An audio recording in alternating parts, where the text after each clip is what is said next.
Hi, I'm Nina Melendez, and welcome to LinkedIn News Live, where the business conversation begins with you. Today, we are talking about how gender plays a role in how we show up at work, and we're specifically going to focus on masculinity. How do the expectations on men and the stereotypes associated with them impact men's career paths, their productivity, and ultimately their happiness? My next guest has spent years thinking about what it means to be a man. He wrote a book and hosts a podcast on it, and he joins us now.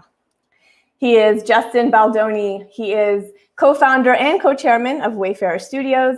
He's been at the head of several startups, but you may recognize him as the actor best known for his role in Jane the Virgin. He is author of the book, Man Enough, Undefining My Masculinity. The Spanish edition is out on September 28th. And he's also got a podcast by the same title. Justin, welcome to the show. Hi, Nina. I really have to update my LinkedIn. I got to. That's why we show it. I feel so naked. I feel so naked right now. I haven't.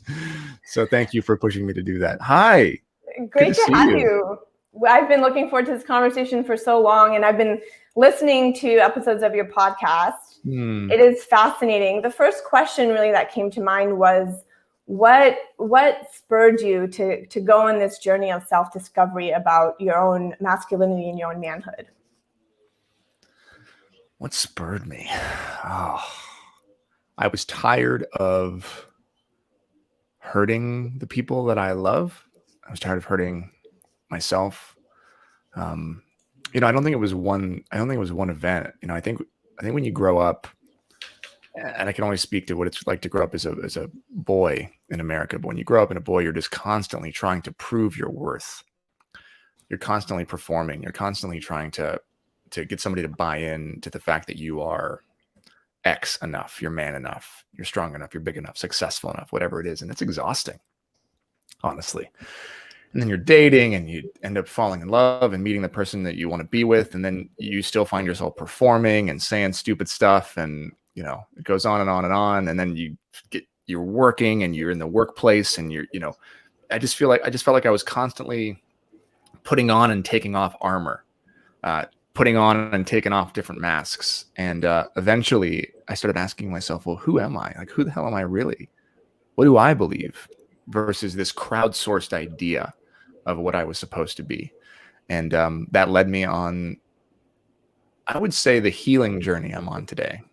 I think all of us need to heal from what masculinity has done to us. Do you think that perhaps because you're in such a outward and forward-facing industry that you were encouraged to do this with yourself, that there's so much focus on your looks and how you present yourself outwardly that you wanted to sort of redefine this for yourself? It's so funny. I say yes and no. In some ways, I think what we do is we put people in boxes. We love to put people in boxes in our culture. Literally the man box, right, is one of the boxes that I think we're all trying to break out of. But for me specifically, I was kind of an ugly duckling growing up. I never really was known as that, I was the attractive guy. And in fact, when I first started acting, when my manager sent me one of my first auditions, I remember reading it. And every time you get an audition, it has a breakdown, it's called. And the breakdown was like, fit, super sexy, hot. And I sent it back to him and I said, I think you sent this to your wrong client, because I was so deeply insecure. Growing up, I had braces and acne and I wasn't the guy that the girls liked. And then Justin, I was such an ugly duckling also. I was like, I wore a retainer that, wrapped around your head. The headgear. Yeah, the headgear. Oh, I had the rubber bands at school. I did too.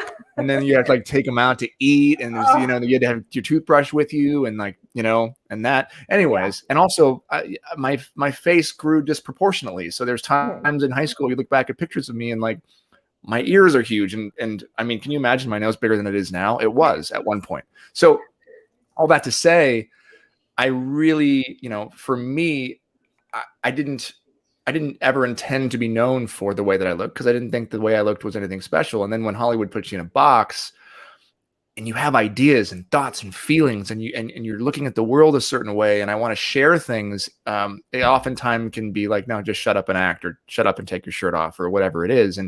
And suddenly you're not taken as seriously because of the box that you've been put in. So it's not that it asked me to do this work, but I was doing this work while also public. I was working as an actor in the public eye, if you will, and also cared deeply about healing. And I don't believe that I can be a different person in front of the camera as I am behind the camera. I think that we need integration.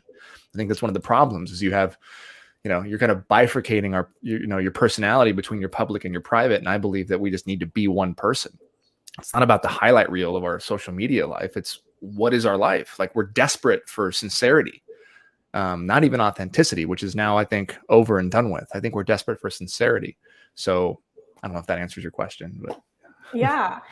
So I posted this show on the platform, and I got so many responses, a lot of them positive, but some of them were a little bit like, masculinity is under siege and there's nothing wrong with being a man.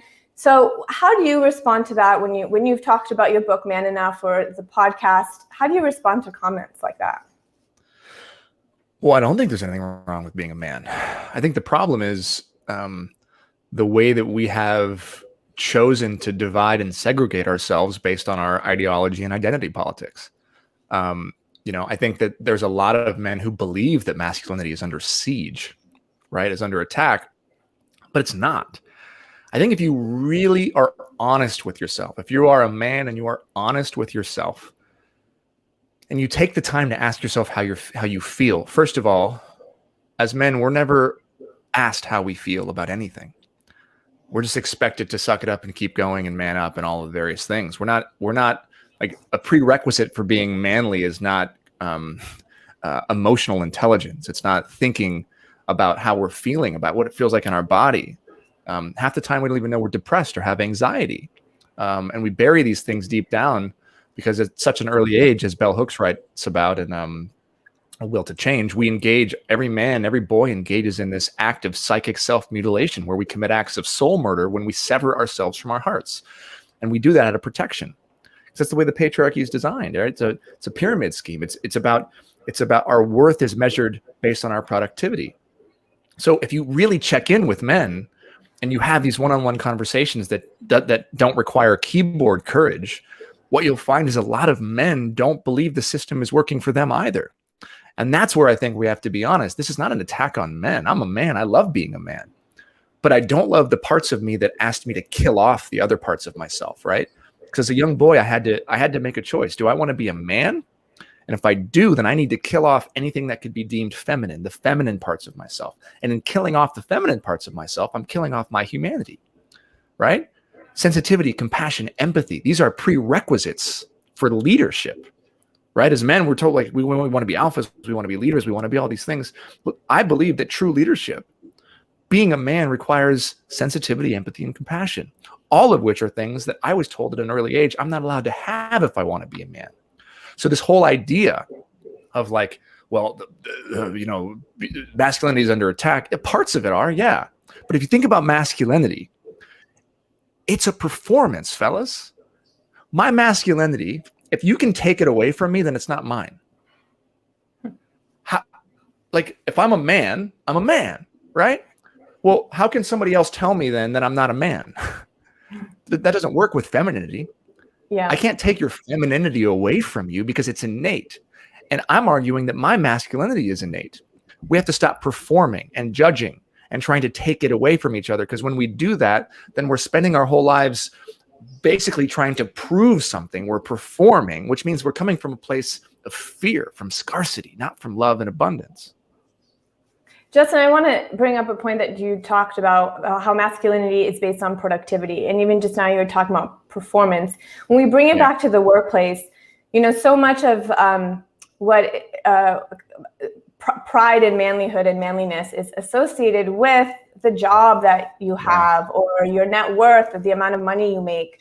How can men separate themselves from that and move beyond it? It's so sad, isn't it? Think about it. It's really a pyramid scheme, right? My dear friend Liz Plank was the first person to tell me that. And there's no winning. Explain what you mean by a pyramid scheme. It's just this idea that like you're only successful if you have somebody below you. Our worth is measured in how we can exert dominance over others. And productivity is a huge part of it. Just think about the culture we're living in right now.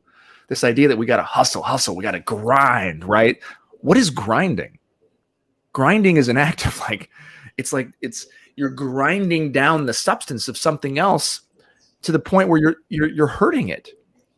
It has less to offer when you grind, right? If we grind our joints and our bones, what ends up happening? We need surgery. We have arthritis. We need hip replacements, right? Knee replacements. That's what grinding does to us. But yet we model ourselves off of this idea of grinding. We got to hustle, sleep when I die. Well, that's going to happen sooner than later if you don't sleep, because we know it decreases lifespan. Also, just look at the fact that us men die far before our female counterparts, right? Like we are sick. I believe, honestly, we're sick with this idea that our worth is measured by productivity. And at the end of the day, I just believe we have to have a massive reset, because anytime our value is associated with an external force, then it means that we're filled with something else. We're filled with something that it's helium. It's going to dissipate. And what happens after you stretch out that helium balloon and it comes back? It's half of what it was. And then we have to constantly try to fill ourselves up with something else. So we're chasing this carrot until the day that we die. And then we chase the carrot into the grave, thinking that we can be buried with all of our productivity. And then at the end of our lives, having spent the last 10 years interviewing and talking and sitting with people who were dying as a part of a documentary series called My Last Days, nobody that I wish I worked more. I wish I put more hours in the office. Nobody's ever said that. Yeah. I wish I worked more. I wish I made more money, right? What did Steve Jobs say on his deathbed, right? No amount of money could buy him an extra day or a year. Yeah. But it's all backwards. We're not thinking about that because we're running from our mortality because we're afraid. Justin, I want to say hi to some of the members who are joining us. We've got a ton of fans and who appreciate your candor. Amina from Minnesota, Christine from New York City, Isabel from Puerto Rico. Hi. And hello, I know, Miguel from South Carolina. We've got people from Texas, Oklahoma, Romania, Jamaica. If you have any questions for Justin, put them in the stream. We'll get those answered for you. Justin, do you think you could have had these conversations 10 years ago? I couldn't have, because I wasn't in a place where I could have them. Is it more, do we think culturally we could have these conversations? Culturally, that we are looking at ourselves in a way that perhaps we didn't 10 years ago. We are redefining femininity, masculinity, and how we show up in ourselves and what is valuable. I don't know if we could have had it like we're having it today. I know that the only reason we're able to have it is because women have been trying to have this conversation forever. And it's unfortunate now that, guys like me that are now starting to have this conversation publicly are then kind of, made fun of and called women as if that's an insult, right? I had a guy message me last night being like, how much did it cost you to get neutered? I was like, what kind of insult is that? I mean, but this is what we do. As we have fragile male egos, and when we feel like we're being threatened, we get defensive and we go on the attack. And that's going to continue to happen so long as we, like I said, we bifurcate ourselves into these left-right, divisions, and we don't hear each other. We don't listen. We need to build bridges and not walls. And this conversation around masculinity isn't partisan. It's not political. While it can be argued that everything is inherently political if it's personal, this conversation does not need to be weaponized to push agendas. It's about introspection. It's about healing. It's about going deep and asking ourselves, is this serving us? It's about shedding the armor and the chains that prevent us from connecting with other people, and more importantly, connecting with ourselves. It's about self-activism before performative activism, right? And I think if we really answered these questions and went deep, we'd find that there is no divide, because we're all trying to be the best versions of ourselves we can be. We all want to be better human beings. In your podcast, you asked Matthew McConaughey what I thought was a fascinating question, was his definition of success. And I'd like to ask you, Justin, what is your definition of success? And even how has that definition changed over the years? Well, my definition of success has morphed continually as I evolve and heal. And I'm going to be healing until there's nothing to heal and I'm not here anymore physically. So I reserve the right, as I kind of say in the book, to change my answers and my feelings and opinions. The deeper I go, the more I'm able to see things.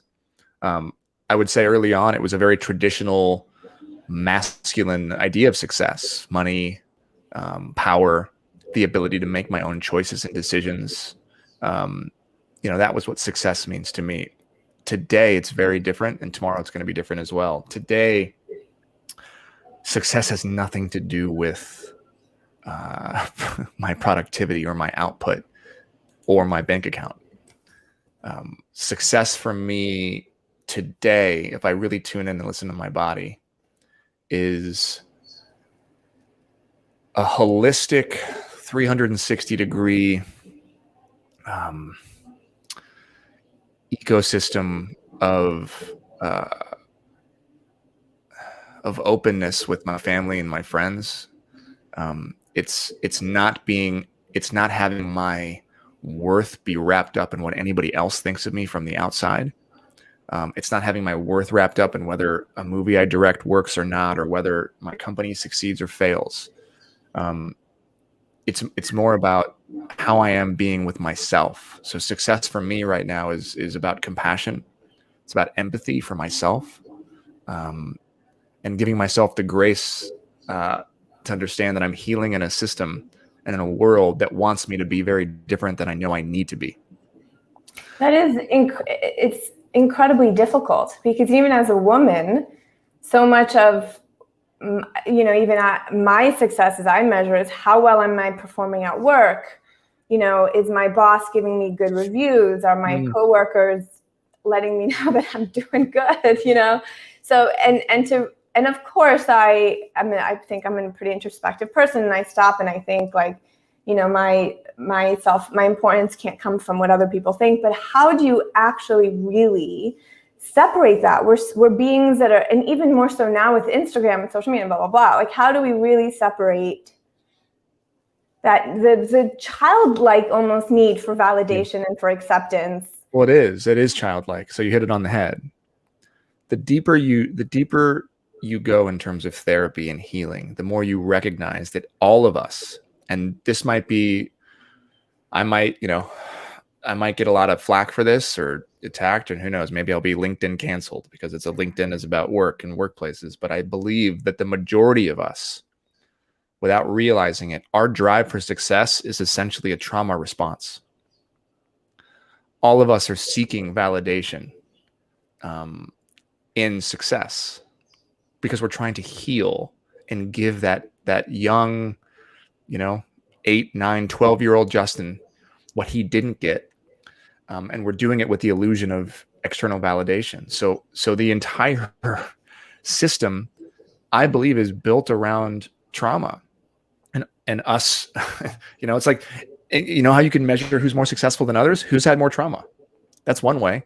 I mean, it's not going to be a complete 100% thing. And I'm sure there's going to be studies on it eventually, but some of the most successful people I know are the most screwed up. Why? Because we're running from something. And I think that you can still be successful while understanding and watching and knowing that there are serious things that are messed up inside that are driving that success. Work addiction is the largest addiction on the planet, but nobody talks about it, especially in men. Why? Yeah. Because we're burying our feelings. We're burying our feelings. And oftentimes, I look at addiction like whack-a-mole. It could be, you could have sex addiction, you can have alcohol, you could have drugs, you could have gambling, you can have work, and you're just basically playing whack-a-mole with whichever one you want. And based on how healed you are, based on your ability or inability to go deep and ask yourself questions and sit with yourself and your trauma, is going to be the area in which that, that thing pops its head up and you're having to battle with that addiction. And work right now, we're all running from it. And we're running into work, running from our pain. This is completely in line with some of the comments our members are making. Blaze says, to the idea that it starts young, he says, my mother and father were divorced when I was 4. I grew up with my mother and 4 sisters. At age 9, my grandfather told me that I was the man of the house. So I can imagine that kind of pressure that even a 9-year-old boy feels, and I'm sure trying to understand what it means to be the man of the house, what that means. And actually, Zamin asks, what about failures when it comes to money and jobs? And so talking about jobs, bringing this back, and you won't be canceled on LinkedIn, Justin, you're okay. We can talk about overwork.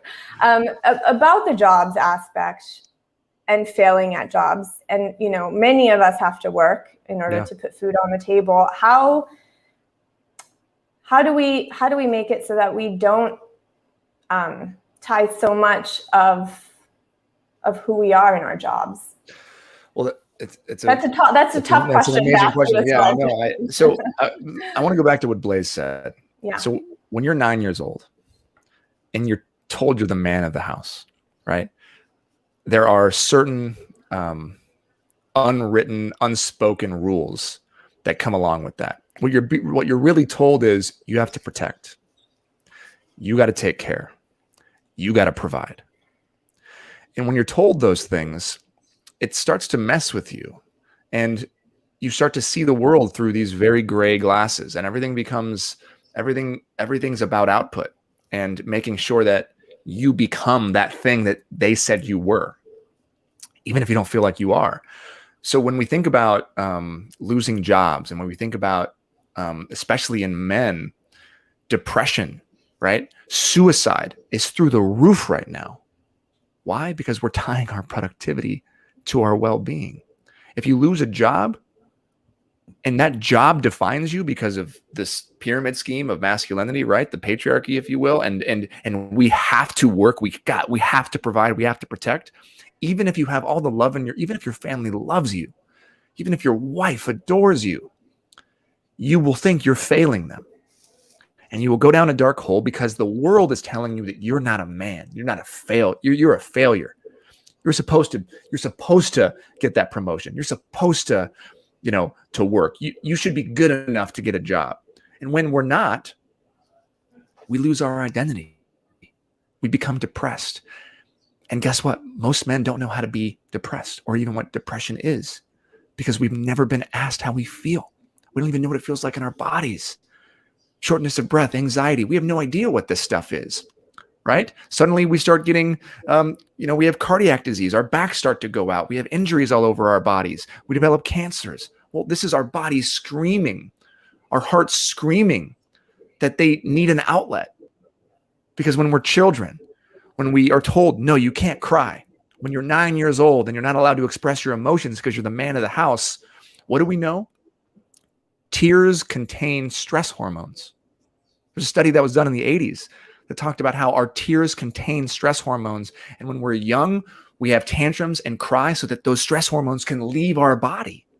But when we bottle those things up over the course of our lives, it all stays inside. And the only place it's allowed to come out is in anger and rage. And if it's not anger and rage towards another person, it's anger and rage towards ourselves. And that's all tied back to this idea of our work being our identity. We have to find ways to separate it. And the answer is in small ways, right? We all know that if you want to get a habit to stick, you start small. It's little things every day. You want to start working out? Great.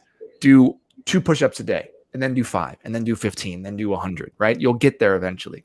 It's in little things. It's checking in and it's saying, all right, am I on LinkedIn all day long? Yes. Am I on social media all day long? Well, where's this? Who am I? I'm reading productivity books, and everything that I'm absorbing is all about productivity and work. But what's left? Is it also little things like asking for help, learning to identify when you are overwhelmed, and being vulnerable enough to ask your coworkers, hey, can you take this on for me? Or talk to your boss about minimizing the workload and understanding that that doesn't mean that you're not capable and that you're not. It is, but the problem is it's so hard in a system that is built to punish us, right? I mean, what do we know? If we think about the data, we know that mothers, as an example, are the least likely to be hired and least valued of any group at a company, and the most likely to be hired and respected and promoted are fathers. Why? Because mothers are liabilities. Why are mothers liabilities? Because mothers are expected to take care of the children, right? Fathers don't get asked who's watching the kids when they go out, when they're at work all day long. But when a mother is working all day long, especially if she just comes back after having a baby, one of the first questions she always gets asked is like, who's taking care of the kids? And then there's guilt associated with that. So you got to think about, okay, productivity wise, we devalue women and mothers simply because they're mothers, when in reality, they have all the skills that we should be promoting mothers. Mothers should be CEOs and bosses. Why? I mean, you spend 8 hours with a child. You have a lot more patience and tolerance and compassion for the tantrum that, Joe's going to throw in the workplace, because it's not about the thing.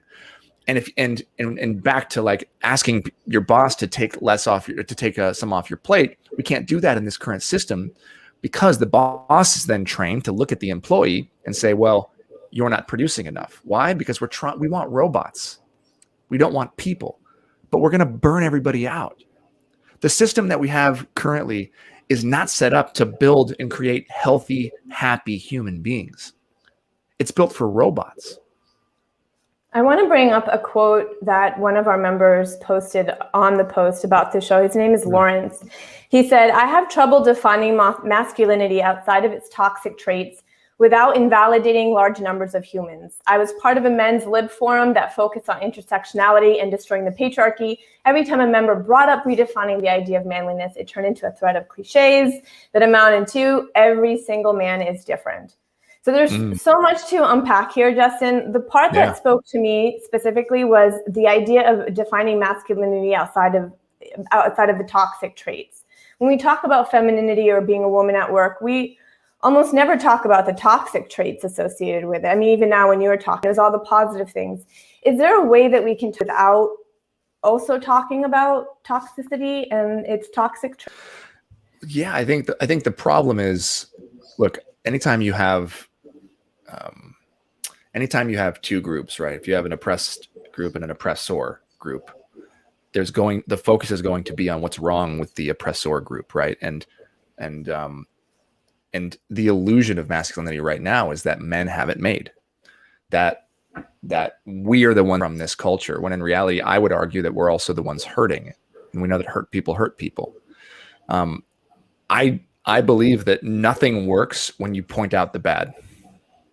That's why I don't say toxic masculinity, right? That's not why it's not in my book. I talk about undefining masculinity, right? The idea that we undefine it to make room for anybody who identifies as a man to be allowed to be a freaking man. Why should my masculinity be in question by anybody, right? Why are we doing that why? Like we shouldn't be doing that to femininity, to masculinity. And if you think about it, anywhere you look, you're going to find what you're looking for. You want toxicity, you're going to find it. You're going to find it in your body, in my body, right? Cancer cells exist in my body right now. I don't have cancer, but the cells exist. There's toxicity everywhere, and anything carried to excess can prove to be a form of evil, right? That's a writing from the Baha'i writings. So for me, it's not about identifying and pointing out what's bad. I believe we should be pointing out what's good, right? And stop attacking people, because nobody listens when you attack anybody. I think it's about calling people in. My entire book, everything that I'm working on right now, is showing men that there's a better way, that we don't have to be X, Y, and Z because everybody else told us that. What do you want to be? You might naturally be a hyper masculine dude. You might love working out or hunting and all of those things. That's not wrong, right? But what is wrong is when we deny the other parts of ourselves, when we deny the feminine parts of ourselves, when we act more like robots than people. That's wrong. And all I'm saying is let's make it a movement to heal, right? Because our liberations are tied together. Our freedoms are tied together. And I think that men, and I believe we men want to experience what true freedom is. And if we want to know what true freedom looks like, let's look at our kids. Let's look at our children. Let's look at how they laugh and play and cry and dance without shame. That's still in us somewhere. Justin, you're a filmmaker. You tell stories, and you have the privilege of telling stories that everyone can watch. How is your redefining and undefining of masculinity showing up in projects that you do with Wayfarer Studios? That's a great question. We just announced yesterday we're producing and financing a movie called The Senior, which is a true story about a man named Mike Flint who at 57 years old went back to college. He was the star linebacker of the football team in Texas where he was kicked out of school for fighting. At 57, he goes back to college to try out for the team and he makes it. And it's a story about redemption. It's an underdog story. It's Rudy for the boomer generation. And I wanted to tell this story because it's also about masculinity. It's about fatherhood. It's about healing wounds. It's about, Mike Flint was a kid who was bullied and honestly abused, if we want to call it that, by his own father, who would beat the crap out of him to toughen him up, to get him ready for the world, right? That trauma response, because he knew the world would eat him up if he didn't create a tough kid. So he taught him to never lose a fight, to solve problems with his fist. And what did that do? It got him kicked out of school. Now he has a son, in his late 50s. He has a tough relationship with his son, but he desires more. He's waking up to it and he wants to heal. And so the movie's about healing, right? So I think about the stories I want to tell. I want to show the journey of what it's like to go from just being a man who is told he has to be a certain way to being a human, right? To being a full human being, because all of us men want, like many, if we were lucky enough to have relationships with our fathers, we wish we would have had deeper relationships with our fathers, like in Field of Dreams. We wish we could go back and play catch with our dad on that field at the end, which is why we always cry when we watch it. We want more intimate relationships with our family and friends, but half the time we don't know how to have it. We don't know how to get there. So I'm always looking for projects that show the full gamut of the human experience, that show men breaking out of these boxes, but are still badass, manly men, because there's nothing wrong with that. I love that you are doing that. And I can relate because as a woman, I love seeing roles and reading stories and seeing it on television and movies, roles of women that defy the stereotypes and that embrace all the facets of what it means to be a woman. And it's inspiring, and it inspires me, and I know it'll inspire children. Justin, unfortunately, we have to end it here. We're out of time, but I want to end on something that our member Melody says. She said, Justin, you are an amazing leader. I'm so grateful that you are fostering this conversation for men, so powerful. So on behalf of Melody and all of us here at LinkedIn, thank you so much for joining, and we hope to have you on again soon. Thank you so much. I'm going to work on my profile. Jazz it up, and we'll have you back on with a new graphic. Sounds good. Thank you all. Bye, Justin. That was Justin Baldoni. He is a filmmaker and a director, and also the author of the book, Man Enough, Undefining My Masculinity. And that, by the way, is out in its Spanish version on the 28th of this month. And thank you so much for everyone who joined in the conversation. You can continue here. You can check out some of our other stories to the right of your feed. If you're on mobile, you can just click into the search box.